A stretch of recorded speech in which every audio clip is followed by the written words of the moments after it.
సర్వారుణ నవజ్యాంగి సర్వాభరణ భూషిత శివకామేశ్వరాంకస్త శివాస్వాధీన వల్లభ సుమేరు మధ్య శృంగస్థ శ్రీమన్నగర నాయిక చింతామణి గృహాంతస్థ పంచ బ్రహ్మాసన స్థిత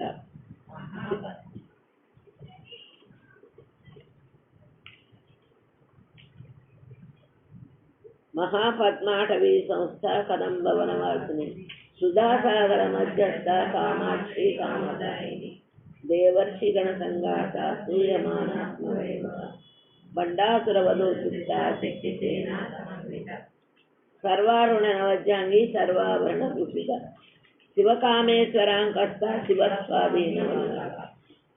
ఆమె శివకామేశ్వరుడు యొక్క శివకామేశ్వరుడి గుడి ఆమెకు గుడి. ధర్మ విరుద్ధ కాని కామం శివకామం. ధర్మబద్ధం అంటే పెళ్లి కావటం, భర్తతో కలిసి ధర్మం. దానికి అధిపతి శివకామేశ్వరుడు.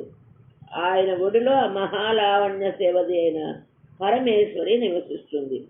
శివునికి ఆమెకు భేదం లేదు. శివాత్మకమైన రూపాన్ని ఆమె ఆశ్రయిస్తుంది. అంటే శివశక్తి స్వరూపం. సహస్రాలలో ఉండే అమృత బిందువులో ఆ అమృత బిందువు శివుడు స్వరూపం. దానిలో ఈ శక్తి పోయి ఒక్కొక్క చక్రాన్ని దాటి ఆ బిందువులో కలుసుకో. శక్తి అంటే ఎనర్జీ. అది మళ్ళీ మనకు ముందర వస్తుంది. శివాత్మకమైన రూపాన్ని ఆమె ఆశ్రయిస్తుంది. శివశక్తి అయితే స్వరూపం అంటే అర్ధనారీశ్వర తత్వం. ఆయనలో ఆమె కలుసుకో ఉంటుంది. ఇంకో రకమైన ఏంటంటే ఆయన తొడ మీద ఆమె కూర్చోనుండి శివకామేశ్వరాంకస్త శివస్వాధీన వల్ల ఆయన ఎప్పుడెప్పుడు ఆయన ధ్యానంలో ఉంటాడు. ఏమో పోయి ఆయన తొడ మీద కూర్చుంటుంది. కూర్చొని ఎప్పుడెప్పుడు ఆయన కళ్ళు తెరుస్తాడా, ఆయన కళ్ళల్లో భావానికి, ఆయన కళ్ళల్లో ఉండే భావానికి అనుగుణంగా ఆమె చేస్తూ ఆయన్ని స్వాధీనం చేసుకుంటుంది. శివకామేశ్వరాంకస్త శివ స్వాధీనం వల్లగా. ఈ నామం ఎవరైతే భార్యాభర్తలు తగులాడుకుంటూ విడిపోయిన విడాకులు కూడా తీసుకోవడానికి రెడీ అవుతారో అటువంటి వాళ్లకు ఈ శివకామేశ్వరాంకస్త శివస్వాధీన వల్లభ అనే నామాన్ని బీజాక్షరాలతో సంపుడు చేసి ఇస్తే వాళ్ళు ఖచ్చితంగా కలుస్తారు. ఇది ఎంతమందికో, నేనైతే ఎంతమందికి ఇచ్చాను దీక్ష. భార్యాభర్త తగులాడుకుంటున్నా, కొంతమందికి పడుతుంది. ఇప్పుడు విడాకులు కదా, అట్లా అమెరికా వెళ్ళినప్పుడు నేను అక్కడ వాళ్ళు నన్ను పరిచయం చేయడానికి పెద్ద పూజ పెట్టుకున్నారు. ఒకళ్ళింట్లో పెట్టుకుంటే అందరినీ ఇన్వైట్ చేశారు. వాళ్ళు మొత్తం 50 మంది దాకా వచ్చారు. వస్తే నన్ను కూర్చోబెట్టి సరే లేదా పూజ చేశారు. తర్వాత నన్ను నేను పరిచయం చేసుకున్నాను. నేను ఇండియా నుంచి వచ్చానండి. ఎందుకు వచ్చానంటే ఇక్కడికి ఊరికనే మా అమ్మాయి దగ్గర ఉండటానికి కాదు, ఎవరైతే సమస్యలతో బాధపడుతున్నారో ఆ సమస్యలకు తగిన నామాలు నామాలు ఉన్నాయి, వాటిని దీక్ష ఇవ్వడానికి వచ్చాను. కాబట్టి ఎవరికైనా అవసరమైతే వచ్చి దీక్షలు తీసుకోవచ్చు, సహస్రనామం నేర్చుకోవచ్చు అని చెప్పాను. ఆమెను ఒక అమ్మాయి నా దగ్గరికి రహస్యంగా వచ్చింది. విజయ అంటే వచ్చి, అమ్మ నేను ఒకటి అడగాలనుకుంటున్నాను, నేను రేపు మీ ఇంటికి రావచ్చా, మీరు ఎక్కడుంటారు? సరే మా అమ్మాయి అడ్రస్ చెప్పారు. రండమ్మ తప్పకున్నాను, అది పెద్ద సమస్య, డబ్బు సమస్యలు ఇవే, భార్యాభర్తల సమస్య. అమ్మాయి అప్పటికి 2 ఏళ్ల నుంచి పుట్టింట్లో ఉంది. ప్రేమించి పెళ్లి చేసుకున్న అమ్మాయి కాస్త బిడ్డను తీసుకొని ఇక్కడ వస్తుంది. నాకు ఇవన్నీ తెలియవు, తర్వాత చెప్పారు. సరే రామ్మ రేపురా, అట్లనే రేపు నీ సమస్య ఏదో విని దీక్ష ఇస్తానని చెప్పారు. ఇది జరిగింది కాబట్టి హాయిగా దీక్షలు ఇచ్చి వాడు కరెక్ట్ అయితే అంతకన్నా ఏముంది. సరే ఆ అమ్మాయి వచ్చింది. వచ్చిన తర్వాత చెప్పారు, ఇది నా సమస్య, నా భర్తకు నాకు ఆయన ఏమన్నా ఆయనతో రమ్మంటాడు, మా అమ్మ వాళ్ళు ఏమన్నా నన్ను అక్కడికి వెళ్ళి ఒక్కదాన్ని ఏం చేస్తూ ఉంటారు, నేను ఇప్పుడు ఏం చేయాలి? పసిబిడ్డ అప్పటికి 3 ఏళ్ల పిల్ల అమ్మాయి. ఇప్పుడు నేను ఇక్కడ ఏమైనా అమ్మాయి ఫిజియోథెరపీ డాక్టర్, నేను ఇక్కడ ప్రాక్టీస్ పెట్టుకున్నాను, ఆయన ఇక్కడికి రానంటున్నాడు, ఇప్పుడు నేనేం చేయాలి? ఆయనతో కలిసి ఉండొద్దని మా వాళ్ళు అంటున్నారు. నువ్వు ఇష్టపడి పెళ్లి చేసుకున్నావు కదా, ఇప్పుడు కలిసి ఉండొద్దు అంటే ఎట్ట అని. అయినా భార్య భర్తకి ఇద్దరికి ఒకళ్ళు ఎక్కువ ఒకళ్ళు తక్కువ లేదన్నా. షేక్ హ్యాండ్, ఈ చేయి గొప్పదా, రెండు చేతులు కలిస్తే కదా షేక్ హ్యాండ్. రెండు చేతులు కలవాలి. నా చేయి పెద్దది, నీ చేయి చిన్నది, నా చేయి పైన ఉండాలి, నీ చేయి పైన ఉండాలి, రెండు సమానంగా షేక్ హ్యాండ్ ఇచ్చేటప్పుడు రెండు చేతులు సమానం కదా, ఏదో ఇచ్చేటప్పుడు ఉండదుగా. అట్లా సమానంగా ఉన్నప్పుడు అంత ఇష్టపడినప్పుడు ఇస్తే నువ్వు చేశావు అన్న. అదేనమ్మా నా సమస్య, నాకు మా ఆయన దగ్గరికి వెళ్ళాలని ఉంది, వద్దంటున్నారు మా అమ్మ వాళ్ళు. మీ అమ్మ మీ నాన్న దగ్గర రాలే, అమ్మ మీ నాన్నతోటే ఉంది, కూడా మీ ఆయనతోటే కలిసి ఉంటాడు, దీక్ష తీసుకొని చెయ్యి, 40 రోజులు అయ్యేప్పటికి మీ ఆయనే వస్తాడు. ఇట్లా చాలా మంది కనవాడు, ఎంత మందో. అక్కడే ఇంకో అమ్మాయి చిత్రీకరి సైత్రీయ తీసుకుంటా అమ్మాయి. కర్మలు ఎక్కడికి వెళ్ళినా ఎవరికైనా ఉంటాయిగా. దీక్ష ఇచ్చేప్పటికి అమ్మాయికి అంతా ఇప్పుడు రాదు పుట్టింటికి, అంటుంది మీరు ఏం దీక్ష ఇచ్చారో వాళ్ళ ఆయన రోజులు రానే రాదు అని. మనకు సంతోషమే కదా, అది అంత పవర్ఫుల్ నామం ఇది. శివకామేశ్వర శివస్వాధీన వల్ల ఆయన ముఖంలోకి ఆమె చూస్తూ ఆయన్ని స్వాధీనం, ఆయన ఇష్ట ప్రకారం చేస్తూ ఆయన్ని స్వాధీనం చేసుకున్నది. శివుడు కూడా ఆమె చెప్పినట్టే చేస్తాడు. శివుడితో కూడిన భవాని మేరు పర్వత శిఖరం మీద నివసిస్తుంది. ఆయనతో కలిసినప్పుడు ఆమె ఎక్కడ ఉంటుంది? మేరు పర్వతం. మేరు పర్వతం మన శరీరంలో ఎక్కడ ఉంటుంది? సహస్రారంలో. దీన్ని మేరు పర్వతం అంటారు, మేరు శిఖరం. అక్కడ ఆయనతో ఆమె కలిసి ఉంటుంది. అంటే మనలో ఉండే ఎనర్జీని ఎప్పుడైతే ఒక్కొక్క చక్రాన్ని దాటి మేరు పర్వతం ఇక్కడ సుమేరు మధ్య శృంగస్థ శ్రీమన్నగర నాయిక చింతామణి గృహంతస్థ పంచబ్రహ్మాసన స్థిత. మేరు పర్వతం శిఖరం మీద ఆయనతో కలిసి శ్రీమాత నివసిస్తుంది. శ్రీచక్రంలో నవద్వార శరీరంలో ఆమె ఉనికి ఉన్నతోన్నతమైనది. శ్రీమంతమైన నగరానికి ఆమె నాయకురాలు. శ్రీ విద్య ఆమెకు ఆటపట్టు. ఆమె నివసించే ఇంటిని చింతామణులతో నిర్మించారు. శ్రీ విద్య ఆమెకు, అమ్మను కలుసుకుని ఆమె దగ్గర శ్రీ విద్య ఉన్నది. మరి మనందరం శ్రీ విద్య ఉపాసకులమే. అలాగే శ్రీ విద్య ఆమెకు ఆటపట్టు. శ్రీమంతమైన నగరానికి ఆమె నాయకురాలు. ఆమె నివసించే ఇంటిని చింతామణులతో నిర్మించారు. ఆమె ఉన్న చోటుకు ప్రవేశం లభిస్తే కోరిన కోరికలన్నీ ఫలించినట్టే. అమ్మవారి దగ్గర దాకా వెళితే చాలు, మనం ఏది కోరుకునే. చింతామణి అంటే చింతలతో, ఆమె చింతామణి అంటే అంతస్త లోపల ఎక్కడో ఉంది. చింతామణి అనే గృహంలో లోపల ఉన్నది, అంతస్త లోపల ఉన్నది. పంచబ్రహ్మాసన స్థిత. పంచబ్రహ్మలకు మించిన మహోన్నత స్థాయిలో నెలకొన్న పరమేశ్వరి మహాపద్మాలు పూచే బృహదారణ్యక పుణ్యసీమల్లో కదంబ కుసుమాల మధ్య విరస్తూ ఉంటుంది. చింతామణి గృహంతస్థ పంచబ్రహ్మాసన స్థిత. పంచబ్రహ్మలు అంటే ఎవరు? వాళ్ళందరూ ఆమె వాళ్ళ మీద ఆయన పడుకొని ఉంటే ఆయన మీద కూర్చొని ఉంటుంది ఆమె. పంచబ్రహ్మలకు ఆమె శక్తి ప్రసారం చేసి అవి ఆ పంచబ్రహ్మలు ఏమవుతారు? పంచప్రేతాలు అయిపోతారు. పంచబ్రహ్మలను అంటే ఇంకో అర్థం ఏంటంటే పంచభూతాలను ఆమె ఆధీనం కాదు, ఆసనంగా చేసుకొని దాని మీద శివుడు అంటే ఆయన మీద ఆమె ఉంటుంది. ఇక్కడ అర్థం ఏంటంటే పంచభూతాలు ఆమె స్వాధీనమై ఉంటాయి. ఎప్పుడు ఆమె షట్చక్రాలు భేదించుకొని శివుడు అంటే బిందువు కదా, బిందువు పైన శక్తి పోయి కూర్చుంటుంది. అది అందుకు గుర్తుగా ఆ పటం.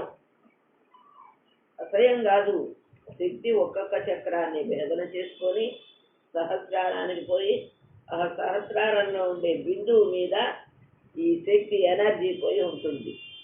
అది బ్రహ్మానంద స్థితి. దానిని చెప్పింది ఇక్కడ. సుధాసాగర మధ్య మహాపద్మాటవీ సంస్థ కదంబ వనవాసిని సుధాసాగర మధ్యస్థ కామాక్షి కామదాయిని. మహాపద్మాటవి అంటే అది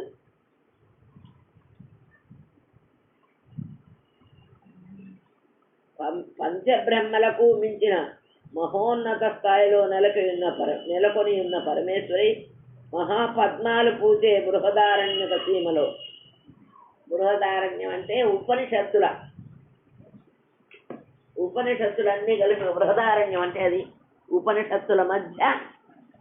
ఆమె బృహదారణ్యాల కంటే అవి మామూలు మహాపద్మం అంటే ఇది కాదు, అడవి కాదు, ఉపనిషత్తులనే అడవి మధ్య ఆమె ఉంటుందిట. కదంబ కుసుమాల మధ్య నివారిస్తూ ఉంటుంది. కదంబ కుసుమాలు అంటే తెలుసా మీకు? అది కదా, ఇంత చిన్న ఎర్రటి పువ్వు, త్రిపురాంతకం నుంచి తీసుకొచ్చాం. చిన్న పువ్వు, చిన్న తొడుగు ఇది ఉంటుంది, కాడ అంత బుల్లి పువ్వు అన్నమాట, ఎర్రటి కదంబ కుసుమాలు. వాటి మధ్య ఆమె విహరిస్తూ ఉంటుంది.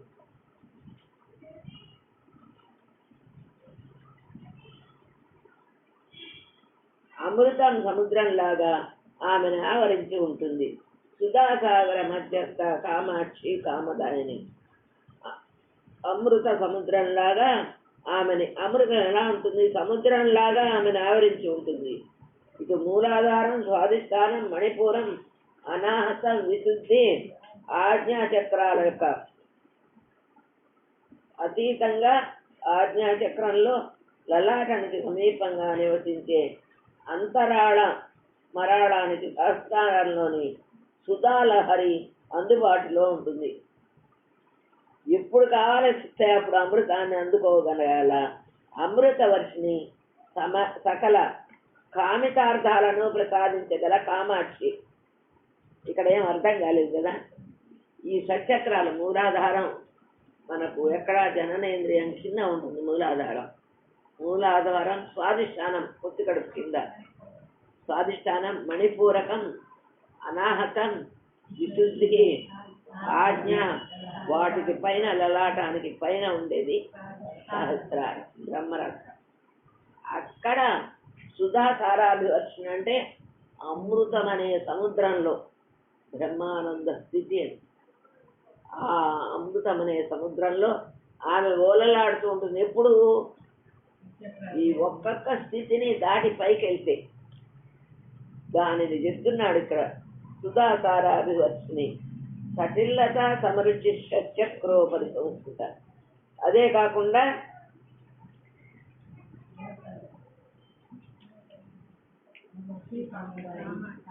కామాక్షి కామదాయిని అంటే మన యొక్క కోరికల్ని తీర్చే స్వరూపం ఆమె కామాక్షి. కామము కామాక్షి అంటే కామాక్షి. ప్రకారము బ్రహ్మ, మకారం విష్ణువు, చకారం శివుడు. ఈ ముగ్గురిని ఆమె రూపంగా కామాక్షి అంటే కళ్ళుగా ఉంది. ఆమె కళ్ళుగా ధరించి ఆమె స్వరూపంలో. ఆ కళ్ళ నుంచి నువ్వు ఏ కోరిక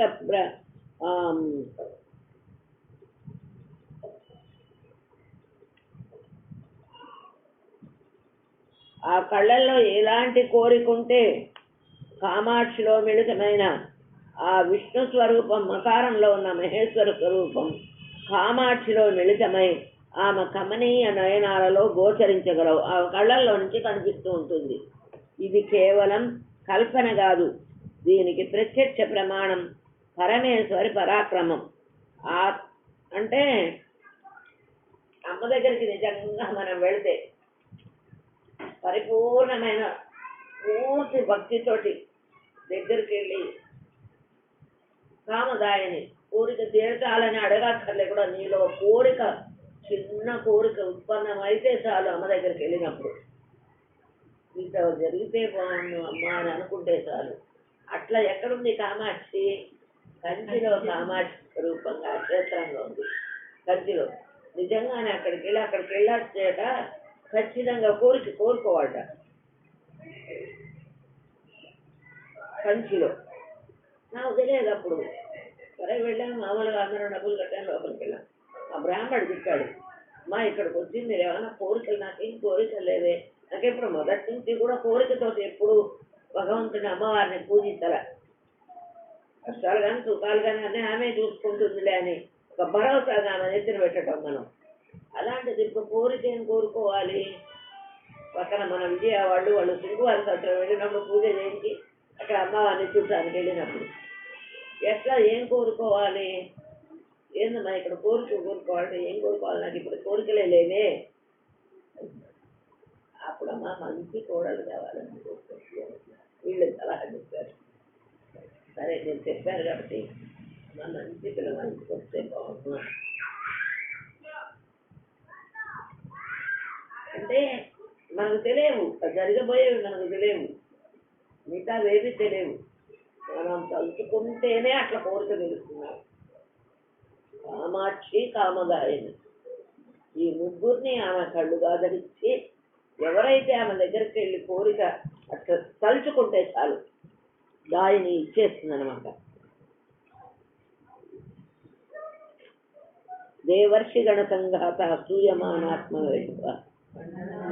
వండాసురవదో జుక్త తిష్టిసేనా సమన్విత. ఆమె ఆత్మవైభవాన్ని దేవర్షులు, మహర్షులు, బ్రహ్మర్షులు కొడియాడారు.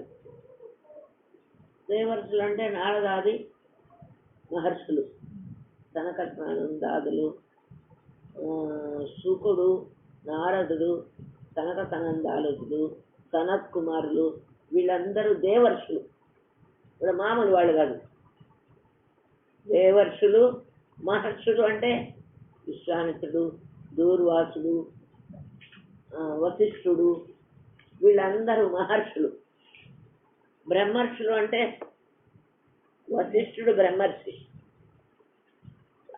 వీళ్ళందరూ అమ్మవారిని ఆమె పాదాలను తలుచుకొని ఆమె పాదాలకు అభివందనం చేస్తూ వీళ్ళందరూ అమ్మవారిని స్తోత్రం చేశాక బ్రహ్మాది దేవతలు కూడా ఆమెను స్తుతించారు. బ్రహ్మ, విష్ణువు, మహేశ్వరుడు, తర్వాత ఇంకా ఎవరు? ఇంద్రులందరూ, అష్టదిక్పాలకులు, ఇంద్రులు, వీళ్ళందరూ అమ్మవారికి పాదాభివందనం చేస్తుంటే ఆమె పాదాల మీద వీళ్ళందరూ వాళ్ళ కిరీటాలలో ఉండే కాంతి ఆమె గోళ్ళ మీద పడి ఆమె గోళ్ళు అట్లా వెలిగిపోతున్నాయట. రిఫ్లెక్షన్ వస్తూ ఉన్నదట ఆ గోళల్లో నుంచి. విపరీతమైన తేజస్సు, ఆభరణాల్లో నుంచి వచ్చే కాంతి ఆమె గోళ్ళ మీద పడి ఆ గోళ్ళల్లో నుంచి అద్భుతమైన తేజస్సు ఉత్పన్నమైంది. పండాసుర వధోక్యుక్త శక్తిసేన సమన్విత సంపత్కరీ సమారూఢ సింధూర. బండాసురుడు ఈ లలితా పరమేశ్వరికి ఆగర్భ శత్రువు ఎవరు? బండాసురుడు. వాడు శూన్యక దేశానికి అధిపతి. అజ్ఞానం, అహంకారం, జడత్వం, సోమరితనం అతని లక్షణాలు. ఇది మనం చెప్పుకున్నాం, ఇంకా చాలా ఉన్నాయి. అజ్ఞానం, అహంకారం, జడత్వం, సోమరితనం అతని లక్షణాలు. అతని మిత్రులలో విషంగుడు, విష్కృడు ప్రధానులు. బండాసుర వధోక్యుక్త సిద్ధిసేన సమన్విత సంపత్కరీ సమారూఢ సింధూర సేవిత. అశ్వారూఢ దిగ్గిత కోటి కోటి విరావృత చక్రరాజరథారూఢ సర్వాయుధ పరిష్కృత గేయ చక్రధారూఢ నందిని పరిసేవిత గిరిచక్రధారూఢ దండనాథ పురస్కృత జ్వాలామాలిని కాఠిష్ట వన్య వ్యాపార మధ్యత బండచైన్య వధోన్విత శక్తి విక్రమహర్షిత నిత్యా పరాక్రమాటోప నిరీక్షణ సమస్త. ఈయన యొక్క మంత్రులు ఎవరు? బండాసురుడి మంత్రులు విషంగుడు, విశుక్రుడు. విషంగుడు అంటే వాడికి సజ్జన సాంగత్యం మనకి రాదు, సత్సంగం మనకి రాదు, ఏమి మనకి రాదు. ఎవరికి? విషంగుడికి. వాడు వెళ్ళేవాడిని. బండాసుడు అసలే పిచ్చి లక్షణాలతో ఉన్నాడు. సోమర్పతనం, బద్ధకం, అహంకారం, జడత్వం వీడితోటి ఉన్నాడు.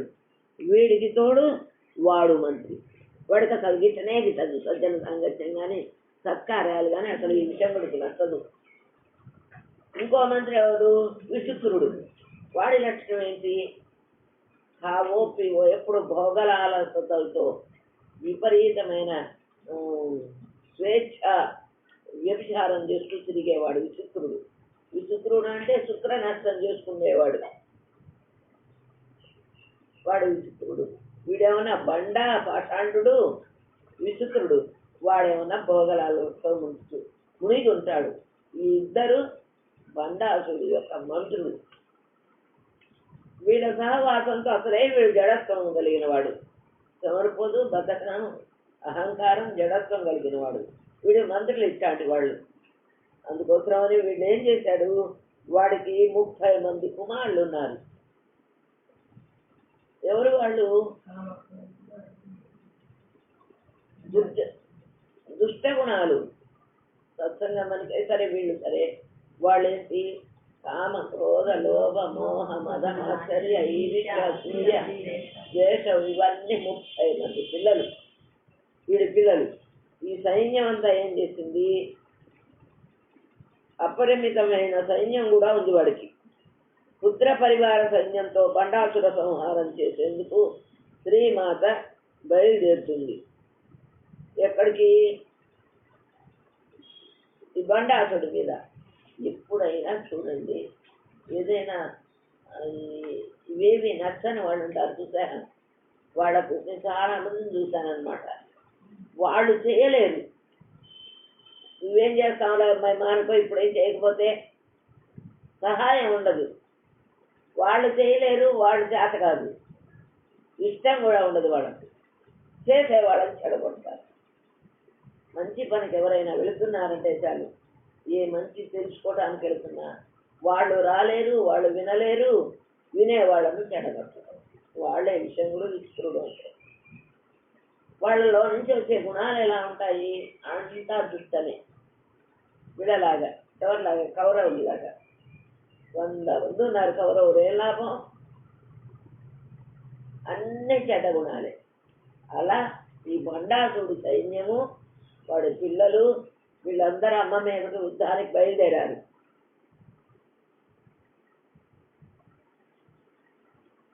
బండాసుర వధోజుక్త శక్తిసేన సమన్విత సంపత్కరీ ఆమె మొత్తం సైన్యాన్నంతా, అమ్మవారి శక్తి సైన్యం ఆమెకు అతన్ని సంహరించేందుకు, ఎవరిని? బండాసుడిని సంహరించేందుకు శక్తి సైన్యం అంతా పుష్కలంగా ఉంది. ఇప్పుడు ఏ సైన్యమో చెప్తున్నాడు. సంపత్కరీ సమారూఢ సింధూర వ్రజ సేవిత. ఏనుగుల మీద ఎక్కి సంపత్కరి తారసిల్లుతున్నది. సంపత్కరి అనే దేవత ఏనుగుల మీద ఎక్కి ఆమె యుద్ధానికి తయారైంది. అమ్మవారి సైన్యాన్ని చెప్తున్నాడు. కోట్ల కొలది గుర్రాల మీద ఎక్కి అశ్వారూఢనిష్ట దేవత పరమేశ్వరి పక్షాన బండాసుర సైన్యంతో పోరాడుతున్నది. శ్రీచక్ర రథం మీద శ్రీమాత స్వయంగా విరోహించి సమర భూమిలో స్వైర విహారం చేస్తుంది. గిరిచక్ర రథారూఢ దండనాథ పురస్కృత జ్వాలామాలిని కాచిత్త వన్ని ప్రాకారమంచిత. ఇవన్నీ ఎందుకు చెప్పారు?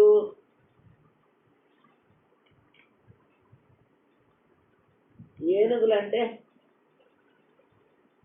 అవి కదలవు. మనము తిష్ట వేసుకొని కూర్చొని ఉండే చెడ్డ గుణాలు పోవు.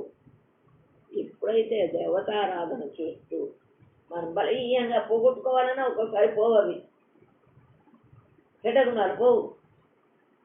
వాటిని అమ్మవారి ప్రాణంతో యుద్ధం చేసినట్టు పోగొట్టుకోవాలి.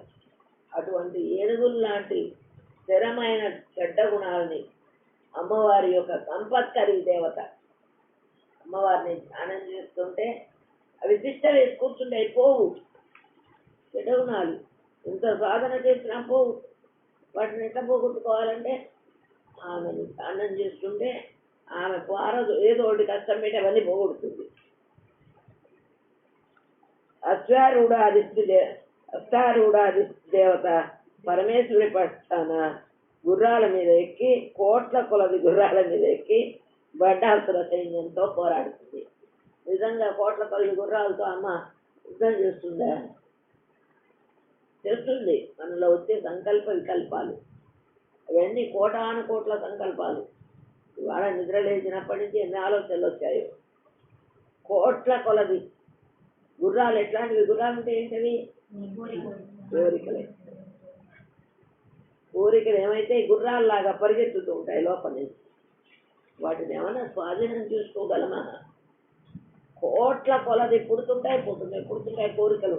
ప్రతి ఒక్క క్షణం పుడుతుంటాయి. దేనికి అడ్డం పడతాయి అవి? మనం ఎప్పుడైతే సాధన చేస్తూ ఉంటామో సాధనకు అడ్డుకోవడలాగా ఉంటాయి.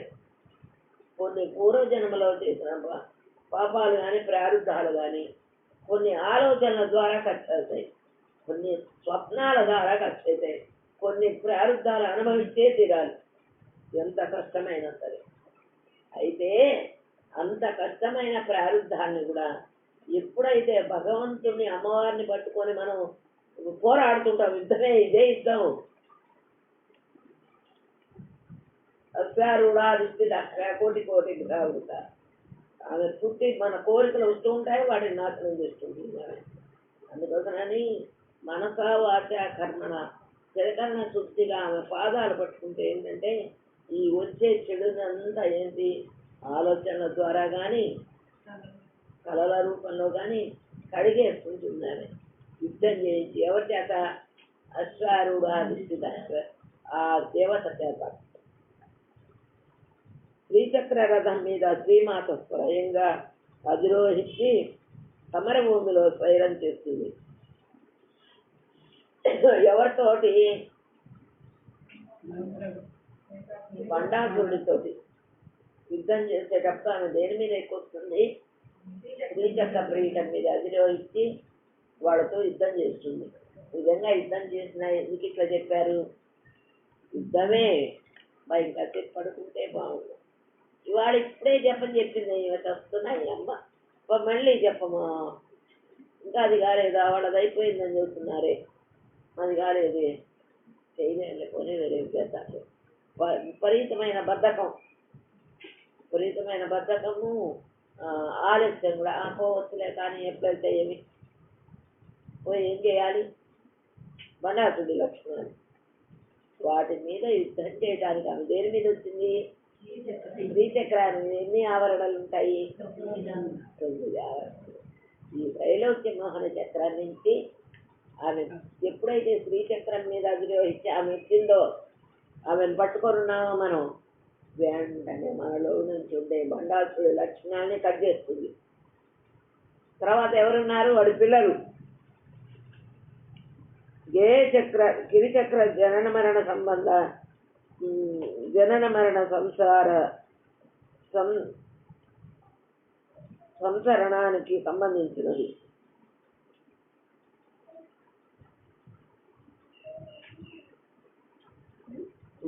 ఆమెకు మంత్రిజ్ఞాది దేవతలు గేయ చక్రంతో చేసిన రథం మీద ఎక్కి వస్తున్నారు.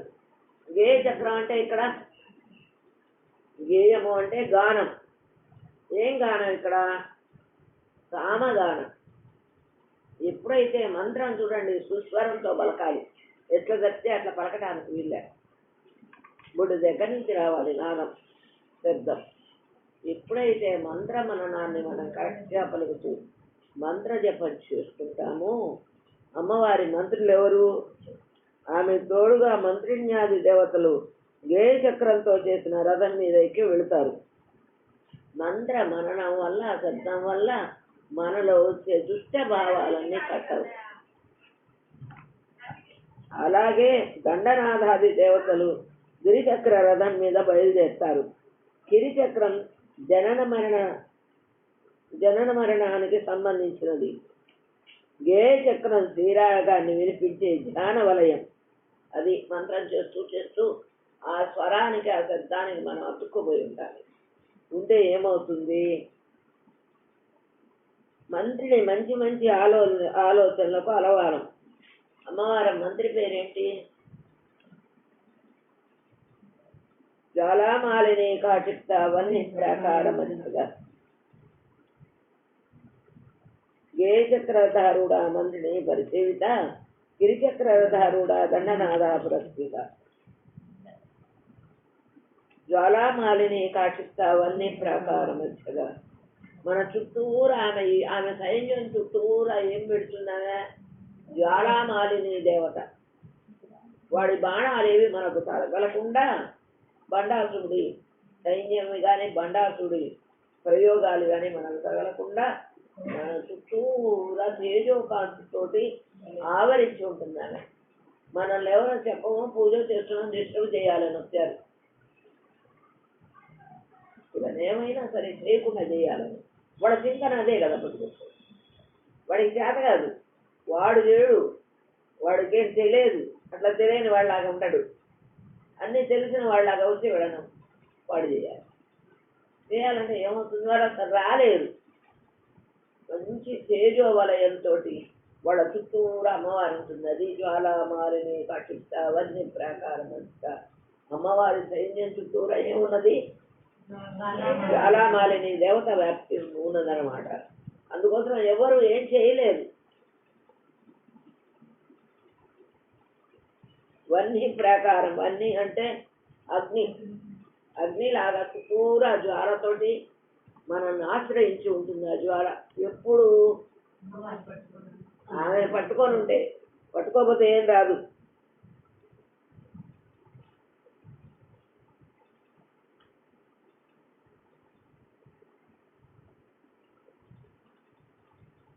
దండనాదాది దేవతలు కాలదండానికి సింహాలు. శ్రీచక్రం అన్ని చక్రాలకు మించిన చక్రరాజు. అందులో కేంద్ర స్థానంలో ఉన్న రాజరాజేశ్వరికి ఆమెకు ఆయుధాలకు కొడవలేదు, సైన్యానికి కొడవలేదు, సహచరులకు కూడా కొడవలేదు. ఆమె జ్వాలామాలకులమైన వన్య వలయంలో ప్రశాంతంగా చిరునవ్వుతో చిన్మయానందాన్ని అనుభవిస్తూ ఉంటుంది. అట్లా ఆమె యొక్క తేజస్సు అందరి చుట్టూరా మొత్తం ఆక్రమించి ఉంటుంది అనమాట. ఎవడైతే అమ్మను పట్టుకొని ఉంటాడో వాడు చుట్టూరా ఆ వన్ని ప్రాకార మధ్యగా అగ్నిలాగా ఆక్రమించి ఉంటుంది. వాడు ఎవడైనా వస్తే వాడికి కాలినట్టు అయిపోతాడు. అందుకోసం మన నియమాలేంటి? సహస్రనామం ఎవరిని తిట్టకూడదు, ఎవరు తిట్టినా జవాబు చెప్పకూడదు. ఎవడైతే మనం వెళ్తాడో వాడికే అవి తగులుతాయి. ఎందుకు? ఇక్కడ వాడిని కదా అగ్ని ఆక్రమించింది కదా మంత్ర జపం చేసేటప్పుడు. అది ఇక్కడ అర్థం. బండాసురుడి లక్షణాలన్నిటినీ పోగొట్టుకొని వాడి పిల్లల సంగతి చెప్తున్నారు ఇక్కడ.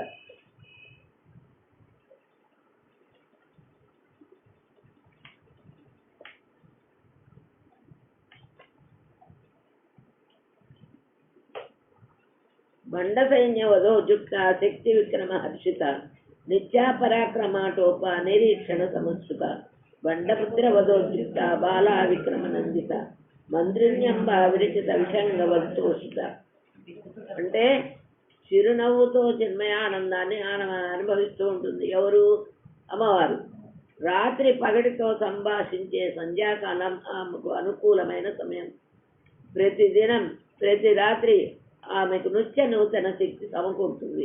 ఒక్కొక్క తిథి ఒక్కొక్క చంద్రకళ నిత్య నూతనమైన తేజస్సును పరమేశ్వరికి అర్పించి ఆమె మన్ననలను పొందుతుంటాయి. ఇవి తిథులు. నిత్యాపరాక్రమాటోప నిరీక్షణ సమస్త నిత్యము వచ్చే తిథులు పొద్దున రాత్రి సంధ్యాకాలం 3 కాలాలు, పగలు రాత్రి. ఇవన్నీ ఏం చేస్తాయి? ఆమెకు నిత్య నూతన శక్తిని సమకూరుతుంది. ఒక్కొక్క తిథి ఒక్కొక్క చంద్రకళ నూతనమైన తేజస్సును పరమేశ్వరికి అర్పించి ఆమె మన్ననలను పొందుతుంటాయి. ఎవరు? తిథులు. ఈ కాలానికి ఉండే తిథులు పాడ్యం నుండి పూర్ణిమకు వరకు గల 15 తిథులే నిత్యాది దేవతలు. ఇలా కోటి కోటి దేవతలు బండాసుల వరకు ఉపక్రమించి పోరాడుతూ ఉంటే శ్రీమాత ఆమెలో నుంచి వచ్చిన శ్రీ బాల బండాసుని సంతతిని సంహరిస్తుంది.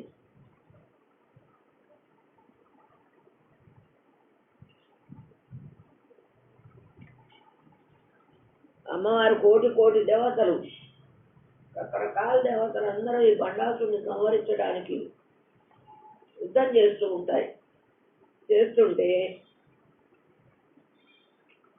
శ్రీమాత ఆమెలో నుంచి వచ్చిన బాలాస్వరూపం. అంటే మనం ఎప్పుడైతే త్రక్షరి చేసి పంచాక్షరి చేసి బాలా మంత్రానికి వస్తామో అప్పుడు మనలో నుంచి ఈ దుష్ట గుణాలు చూశారు. ఏంటవి? ఈర్ష్య అసూయ ద్వేషాలు అనేవి బాలా మంత్రం చేస్తూ ఉంటే ఆ మంత్రమే వాటిని నాశనం చేస్తుంది మనలో నుంచి పుట్టకుండా. ఒకవేళ పొరపాటున వచ్చాయనుకుని వెంటనే వివేకం మేల్కొలుస్తుంది. ఇది చెడ్డ పని కదా, మనం చేసే మంచి పనికి ఇవి అవరోధం కదా అని వెంటనే మన చేతే నశింపజేస్తుంది. అదంటే అది తీసి భారతం బాలా మంత్రాన్ని చేసేటప్పుడు. బాలా మంత్రం గుర్తేగా అందరికీ.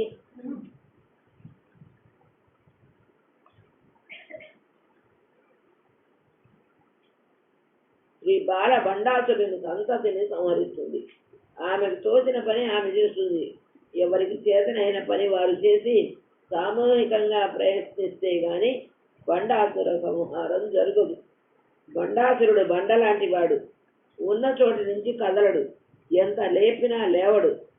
తనకి మించిన వాళ్ళు లేరంటాడు. రక్త మాంసాలకు మించిన శక్తి ఉన్నదని నమ్మడు. కడుపు నిండా తిని కంటి నిండా నిద్రపోయి సుఖంగా కాలం గడపడమే జీవిత పరమావధి అని వాదించే మొండివాడు బండాసురుడు.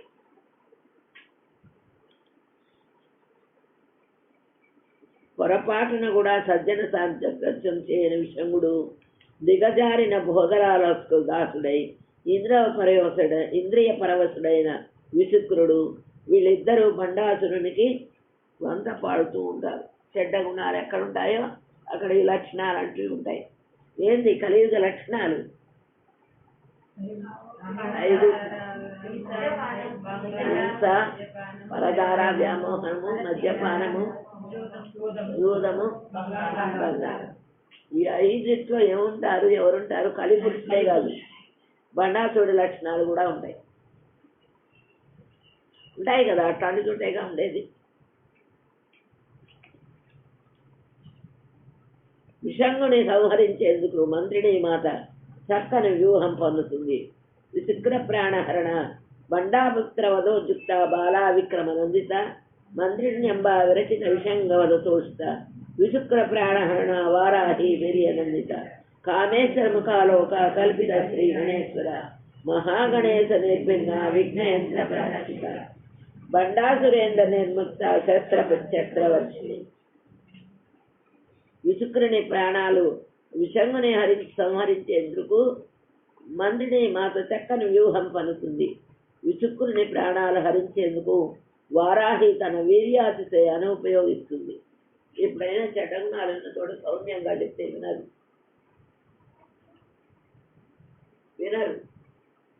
వాళ్ళని ఖండిస్తేనే, లేకపోతే వాళ్ళు చెయ్యరు, చేసేవాడిని అడ్డం పడతారు, వెళ్ళనీరు. అటువంటి వాళ్ళని ఏం చేయాలి? దౌర్జన్యంతో పక్కకు చూసి మనం రావాలి. వారాహి దేవత అంటే వరాహ రూపంతో ఆయన ఏమన్నా వరాహ అవతారం తెలుస్తా?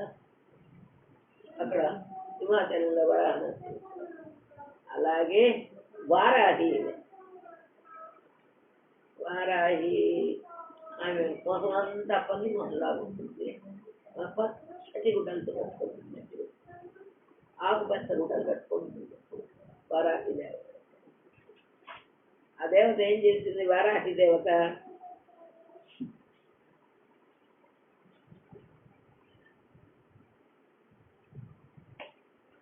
విశుక్రుని ప్రాణాలు హరించేందుకు వారాహి అన్న వీర్యాతిశయాన్ని ఉపయోగిస్తుంది. ఆమె అతి అంటే పంది హుంకరించినట్టు హుంకరించడం అన్నమాట. ఓం బీజాలి, ఓం వరాహి బీజాక్షరం ఓం. ఓం బీజాక్షరాన్ని ఎవరైతే కంపుడు చేసి ఉపదేశం ముందు చేస్తారో వాళ్ళ ఆ మంత్ర బలం వలన ఈ చెడ్డ గుణాలన్నీ నశిస్తాయి. అది ఉన్నతమైన స్థానాన్ని అధిరోహించిన వరారోహ వారాహి. అందుకోసం వారాహిని చాలా మంది మహానుభావులు వాళ్ళకు వరాహి దేవతను ఉపాసన చేస్తే మనుషుల్లో కవిత్వం చెప్పే శక్తి చాలా కష్టం కూడా. వారాహి చాలా పవర్ఫుల్ కూడా. అందుకని అది కొన్ని ఆచారాలు కూడా ఉంటాయి, దానికి నియమాలు కూడా. అలా చేస్తేనే మంత్రం ఫలిస్తుంది. వరాహి ఉన్నతమైన స్థానాన్ని అధిరోహించిన వరారోహ వారాహి నిమ్నోన్ముఖ చైతన్యంతో క్రమంగా దిగజారిపోయి అధోజీవి శుక్రుడు. అంటే ఏమవుతుంది? శుక్రం నష్టం అయితే ఎట్టంటే అట్ట విచ్చలవిడిగా తిరిగే వాడికి ఏమవుతుంది? శరీరం కృషించుకో, జీవితంలో ఏమీ చేయలేడు వాడు. అలా అటువంటి అధోజీవి శుక్రుడు ఇలా బండాసుడి పరివారాన్ని యథోచితంగా సంహరించిన పరమేశ్వర శక్తి అమోఘం. ఆమె ఒక్కసారి కామేశ్వరముఖ అలోక కల్పిత శ్రీ గణేశ్వర మహాగణేశ నిర్భిన్న విఘ్నేశ్వర బండాసురేంద్ర నిర్ముక్త శస్త్ర ప్రత్యక్ష. ఆమె ఒక్కసారి కామేశ్వరుని ముఖం వైపు చూస్తే చాలు విఘ్నేశ్వరుడు ప్రత్యక్షం అవుతాడు. కామేశ్వరముఖ అలోక కల్పిత శ్రీ గణేశ్వర. ఈ నామాన్ని సంపుడి చేసి ఎవరికైతే పిల్లలు లేకుండా ఉంటారో వాళ్ళకి మంత్రాన్ని దీక్షాపూర్వకంగా ఇస్తే పిల్లలు ఉంటారు.